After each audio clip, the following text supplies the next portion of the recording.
Asalaamu calaykum waraxmatullaahi wabarakaatu. Caawa waxaa idiin tusinayaa qaabka internetka lacag looga sameeyo ama website-yada qaar lacag looga sameeyo lacag run ah ama haddaba. Asalaamu calaykum waraxmatullaahi wabarakaatu. Caawa waxaa idiin wadaa program ama sida qaabka internetka lacag ugu sameyn lahayd adigoo isticmaalayo website-ka. Macnaheedu waa website sax ah aniga isticmaalay, dhalinyaro kalena way isticmaaleen. haddaba waa programkaas waa nuucee aan idiin tusiyo sharaxaad kooban aan idiin siiyo.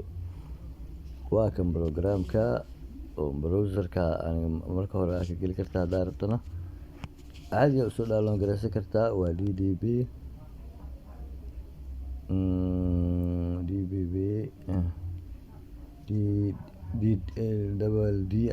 P 68 waa kaasa programku waa kana oo Google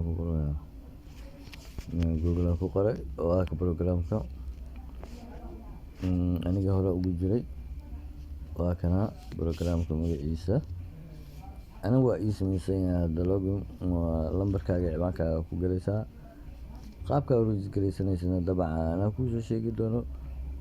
waa login aan dhaho waa ujeedaa meeshaan programkiisa iska soo hel. qaabka lacagta looga sameeyo waa kana aniga VIP gaasaa ii furan. kuwaana macnaheedu aad leedahay VIP gan waxaa lagu furtaa 500 oo raan wadanka haddaan joogo South Africa. waa kan waladkeyga kontarna shaqeey lacagta horan way qaateen ayaan tusiyo macnaheedu akoonka macnaheedu recordkiisa qaabka macnaheedu beeniyay lacagta waa kan ujeedin intaan lacagaha aan ka qabto waa macnaheedu waa ku isbahay oo saaxiibkay ayaa soo gaarsiiyay. waa ka programka lacagta ku soo waatana 500 oo raan waaye meesha kale ujeedin. haddaba linkiga waan idin soo wadaagayaa nin walba ku dhufto register garaysto. waa mahadsantihiin.